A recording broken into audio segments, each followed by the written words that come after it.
versículo 29.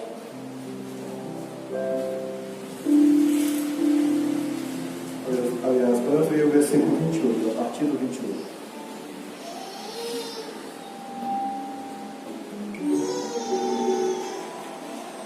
Lucas capítulo 24, a partir do versículo 28.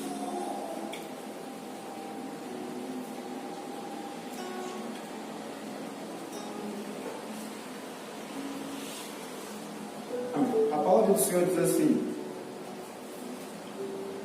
e chegando à aldeia para onde iam, e ele fez como que ia para mais longe, e eles o constrangeram, dizendo: fica conosco, porque já é tarde, e já declinou o dia. E entrou para ficar com eles. E aconteceu que, estando com eles à mesa, tomando o pão, o abençoou e partiu, e lhe deu. Abriram-se-lhes então os olhos, e conheceram, e ele desapareceu-lhes. E disseram um para o outro: porventura não ardia em nós o nosso coração, quando pelo caminho nos falava, e quando nos abria as Escrituras? E na mesma hora, levantando-se, tornaram para Jerusalém, e achavam congregados os 11 e os que estavam com eles. Louvado seja o nome do Senhor. Pai amado, nós louvamos o Teu nome, porquanto, ó Deus, nós estamos na Tua presença, e pedimos, ó Deus, que o Senhor glorifique, ó Deus, o Teu nome pela Tua palavra, falando aos nossos corações. Clamamos assim em nome do Senhor Jesus. Amém. Amém. Os irmãos podem se sentar. Queridos, essa semana nós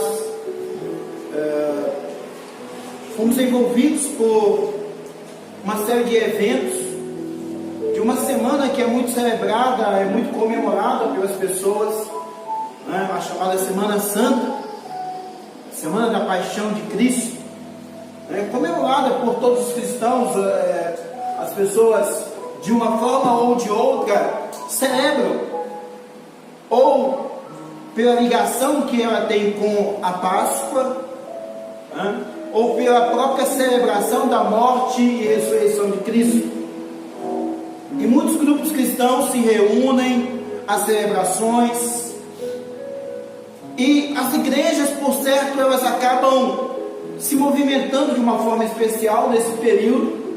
Então as pessoas afluem às igrejas, as pessoas vão às igrejas, e elas vão em busca de um momento de encontro com Deus. Esses momentos festivos, de alguma forma, despertam nas pessoas um sentimento de buscarem, de irem ao encontro de Deus, de buscarem um conhecimento, uma palavra, de estarem na presença de Deus. Então as pessoas vão às igrejas, elas vão às congregações, e durante esse período, algumas pessoas vivem algumas experiências até, são ricas até. A celebração, a comunhão com os irmãos em Cristo, com a igreja cristã. E esses eventos, eles estão ligados intimamente com aquilo que é descrito no capítulo 24 de Lucas. O capítulo 24 de Lucas fala dos eventos após a morte de Jesus Cristo. E ali são descritos vários momentos em especial. Primeiro momento, logo no início do capítulo, vai falar sobre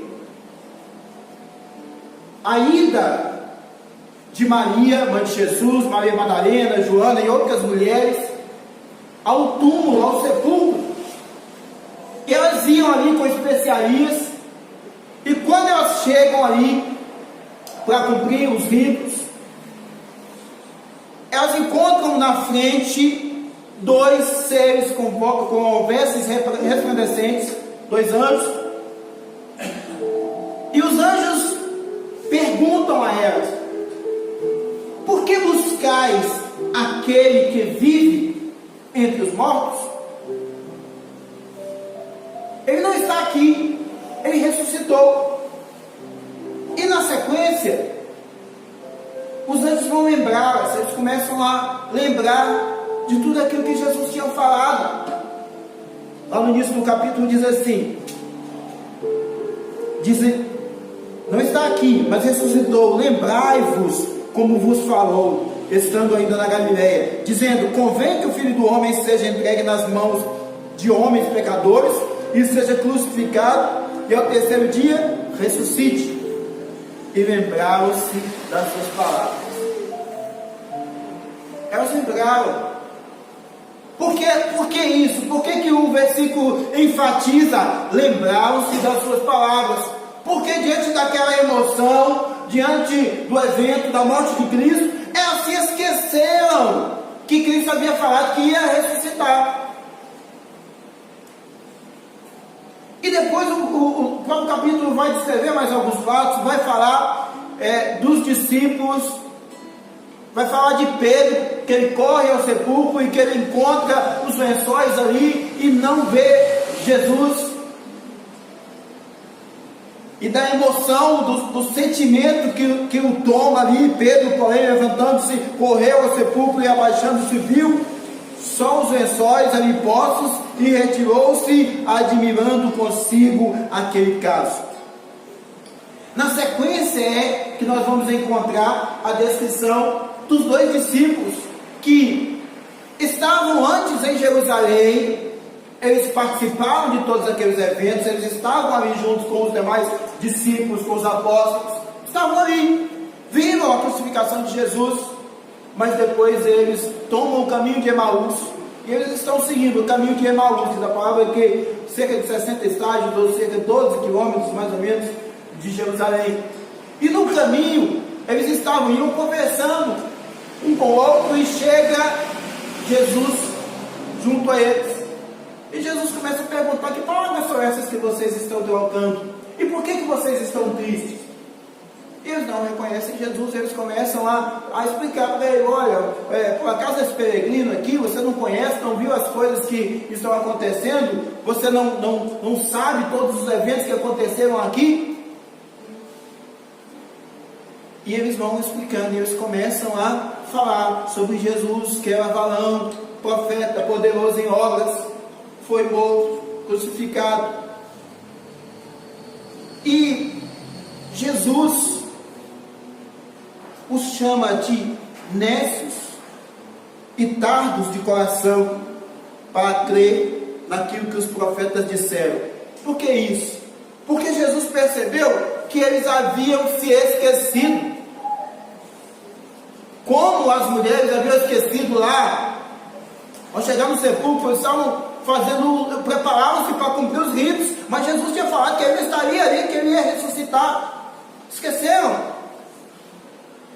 Então, meus amados, uma coisa é o evento, e outra coisa é o que nós entendemos do evento. Então, essas pessoas viveram todos esses eventos, mas não tinham entendido ainda. Eles não entenderam quando Jesus falou que ia ressuscitar. Eles não entenderam isso completamente e se esqueceram. E Jesus, ele toma a palavra ali e começa a falar com aqueles discípulos e vai lembrando a eles, a partir de Moisés e dos profetas. Jesus retoma a palavra e vai falando com eles tudo o que a palavra dizia sobre ele. Olha, está aqui o sacrifício, a morte do filho, está tudo aqui na palavra, e foi mostrando para eles. Mas eles ainda não entendiam. Diz a palavra que os olhos deles estavam com que fechados. Eles não entendiam. Aí, chega no final da tarde, mas eles vão ficando, eles sentem aquela presença é agradável. A presença de Cristo é agradável. Eles sentem a presença de Jesus como algo bom. E quando a tarde vai caindo, e Jesus faz com que vai se afastar deles, eles falam assim: não, fica conosco mais um pouco. Por que isso? Porque a presença de Cristo é agradável. A presença de Cristo é boa. E eles pedem a ele: fica conosco mais um pouco. Eles queriam ouvir um pouco mais. E Jesus resolve fica com eles mais um pouco. E próxima da noite, Jesus pega o pão e reparte o pão na presença deles. quando Jesus reparte o pão, aí eles entendem, eles lembram que é Jesus. Por que isso? Porque o partir do pão eles tinham visto lá na última ceia. Eles tinham visto isso. E aí eles lembraram. E por que isso? Esse capítulo, meus irmãos, fala da importância de nós lembrarmos aquilo que Deus fala conosco. Porque o que Jesus falou na ceia? Fazer isso em memória de mim. Fazer isso para lembrar de mim. É isso. A ordenança da ceia, do partir o pão, dessa comunhão celebrada do partir o pão, é exatamente para lembrar a Cristo, para que eles não se esquecessem. Aí quando Jesus parte o pão, aí eles reconhecem. E diz a palavra que os olhos deles se abriram. Mas quando os olhos deles se abriram, aí Jesus desapareceu.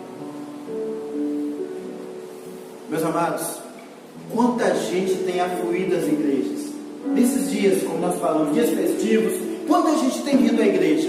As pessoas vêm à igreja e elas ficam emocionadas. Quanta coisa boa, quanta coisa legal. O louvor é bonito, o louvor é gostoso. Eu venho à igreja, o irmão me abraça, o irmão me dá um sorriso. Isso é bom e agradável. Eu sinto uma presença, eu sinto uma coisa boa quando eu vou à igreja. Que coisa gostosa, que coisa boa. Mas a pessoa sente isso. Como aqueles discípulos, eles sentiam. Eles falavam assim: olha, mas nós não sentíamos um fogo, nosso coração não ardia quando ele falava conosco. O coração ardia, tem alguma coisa boa, tem uma emoção. Mas a pessoa não entende de Cristo. A emoção só não basta. Só a emoção não basta. É preciso conhecer o partir o pão. E quem é que parte o pão? Quem é que compartilha da sua graça, da sua misericórdia, do seu amor conosco? Cristo. Então, a pessoa quando vem à igreja, não basta só a emoção, não basta ela se sentir bem. Quantas pessoas a gente conhece que ela fala assim: eu gosto de ir na igreja porque tem uma coisa boa ali, né? É tão gostoso ali. Mas a pessoa não se converte, a pessoa não muda de vida, ela não se transforma. Aí você vê, todos os anos a pessoa vai, ela participa das festividades da igreja, ela vai na semana chamada Semana Santa, ela vai na igreja, no Páscoa ela vai na igreja, no Natal ela vai na igreja, mas ela não muda nada, porque fica apenas a emoção. A pessoa não reconhece Cristo. Cristo está ali? Está. Cristo estava ali com os discípulos de Emaús? Estava. Mas a pessoa está ali, mas não reconhece Cristo. Não é assim? Quanta gente a gente vê, a gente percebe. Quantas vezes a gente entra na igreja e a gente vê, as pessoas entram, as igrejas estão cheias, a pessoa emocionada. Que coisa gostosa, que louvor maravilhoso. Meu coração está cheio. Quando eu vou vir naquela igreja, eu sinto uma coisa tão boa. Mas, querido, só isso não resolve. Porque o Evangelho, ele é a transformação da vida. Como é que a pessoa transforma? Como é que a pessoa muda a vida? Quando ela reconhece, quando ela entende o partir do pão. Porque o partir do pão é o corpo de Cristo no meio de nós, é entender o sacrifício de Cristo, que Ele se entregou por nós, e quando Ele se entregou por nós, quando Ele foi repartido por nós, quando Ele foi entregue por nós, nós também passamos, nós herdamos a paternidade dEle. Não é assim, porque a Bíblia falava assim, que Jesus Cristo, Ele era o unigênito do Pai. Ele é o Filho único do Pai. Aí, quando Jesus se entrega na cruz, Ele passa a ser o primogênito dentre os mortos.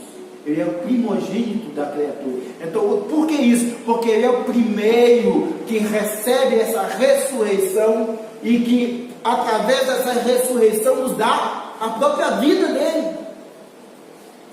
Então, quando nós vimos a igreja, mas o corpo de Cristo foi repartido aqui. Olha que coisa interessante. Cristo se repartiu aqui, a palavra dele foi repartida aqui, e eu me alimentei dessa palavra, porque a ideia de Cristo repartir o pão não era só repartir o pão, ele repartia o pão e dava à pessoa, e a pessoa se alimentava desse pão. Então a pessoa, quando entra na igreja, ela pode se emocionar, pode, deve. Coisa boa a gente sentir alegria no louvor, coisa boa a gente sentir alegria do abraço, do aconchego da igreja, do carinho dos irmãos. Isso é maravilhoso, isso é bom demais. Quem não gosta disso? Todos nós gostamos, mas amados, nós queremos ir muito mais além. Nós queremos ir ao encontro de Cristo, nós queremos nos alimentar de Cristo, nós queremos que Ele nos alimente, que Ele sacie a nossa fome espiritual, que Ele nos dê a acolhida na Sua presença e que a gente possa entender quem é esse Cristo. E é interessante que no partir do pão, eles lembravam uma coisa, eles lembravam que quando Jesus se assentava lá na mesa com eles chamavam Cristo de Mestre. Mestre, Senhor. Então o partir do pão é também um reconhecimento da autoridade de Cristo sobre a nossa vida.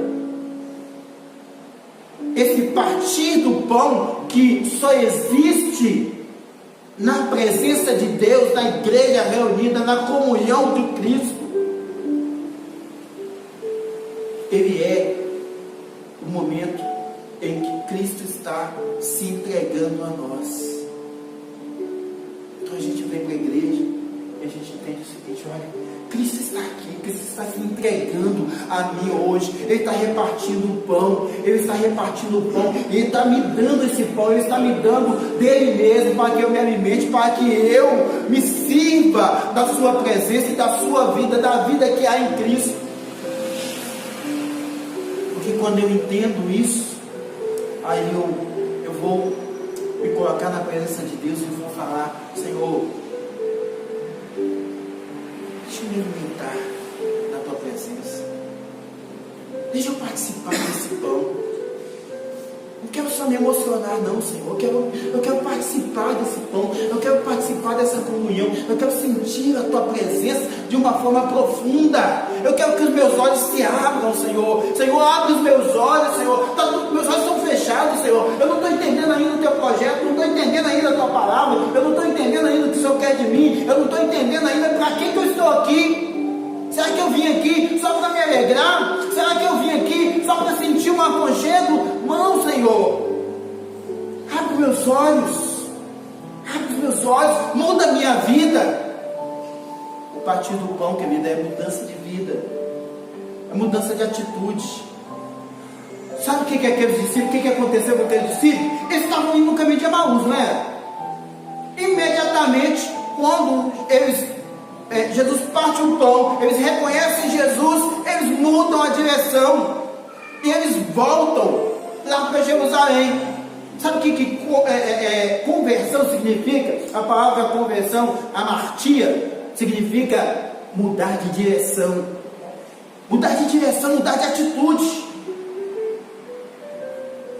E o Evangelho é isso. É fazer-nos entender que às vezes a gente precisa mudar de direção, mudar de atitude. Algumas coisas que a gente acha que estão certas, algumas coisas que a gente acha: olha, isso faz parte da minha vida, eu estou tão acostumado com isso, isso me faz tão bem, estou acostumado com isso, esse caminho é bom. Eu poderia ser até mais fácil para aqueles discípulos acabar de chegar em Emaús.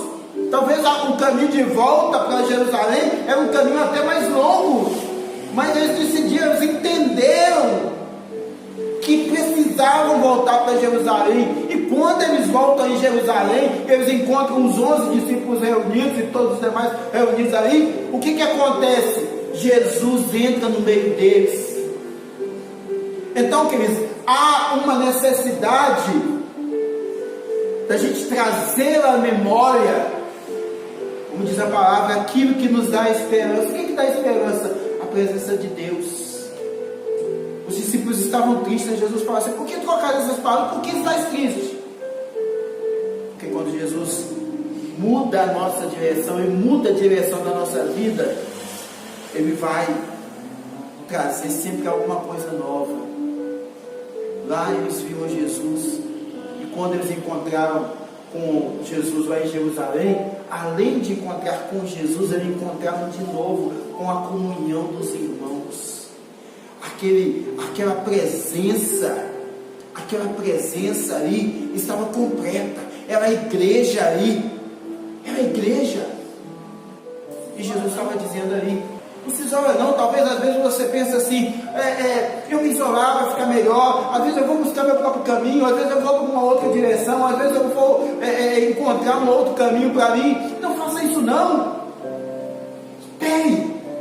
Espere aquilo que Deus quer para você, aquilo que Deus tem para você, porque você vai ver lá na frente, você vai ver o seguinte, que aquilo que Deus tem para o homem é muito melhor daquilo que o homem pode pensar, planejar, não é isso? Aquilo que é poderoso para fazer infinitamente mais do que tudo quanto pensamos ou pedimos. É esse Jesus que estava ali se apresentando. Olha, vocês acharam, vocês se esqueceram disso, vocês se esqueceram das minhas palavras, acharam que eu morri. Não morri não, eu estou aqui cumprindo aquilo que eu havia falado, aquilo que a palavra falou de mim, está tudo acontecendo conforme a palavra mesmo. Vocês passaram por aflições, passaram por momentos difíceis, e nós como igreja, nós como servos de Deus, vamos passar nesses momentos assim como a irmã Carla falou aqui, momentos difíceis, momentos de aflições, mas aí cabe entender o que eu vou semear, como a irmã Carla falou, mas a semeadura depende do tipo da semente. Qual semente que você tem para semear? Se a sua semente é boa, o que você tem para semear? Vai semear a partir de quê? A partir do quê? Da experiência que você tem com Cristo, da graça de Deus que te move, do poder do Espírito Santo que trabalha na sua vida, que restaura a sua vida, que te reconstitui, que dá saúde ao irmão que está enfermo, que dá socorro àquele que precisa do socorro, que nos dá alento no momento em que às vezes nós estamos tristes, que nos fortalece no momento em que às vezes nos encontramos fracos, que às vezes, no momento em que às vezes nos sentimos como perdidos, vem Deus e fala: querido, o caminho é esse. Ele vem, acerta todas as coisas, nos redireciona e nos coloca no caminho certo. Queridos, a salvação para nós é isso.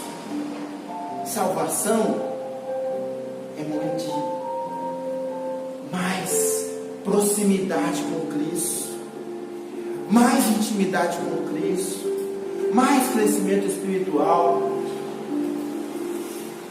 E aqueles discípulos encontraram isso, porque souberam entender uma coisa, souberam buscar de Deus. Senhor, onde é que está o teu mover? Onde é que está o teu mover? Onde é que está a tua palavra? Onde é que está a tua graça? E nós estamos aqui por isso, não é isso? Estamos aqui por isso, porque estamos buscando de Deus um mover especial, alguma coisa que nos toque, que transforme a nossa vida e que nos faça ter condição de falar de Deus, porque se lembrarmos, se estiver em nossa memória a palavra de Deus, nós jamais seremos tomados pela angústia, pelo sofrimento, pela tristeza, de forma que nós nos esqueçamos da palavra.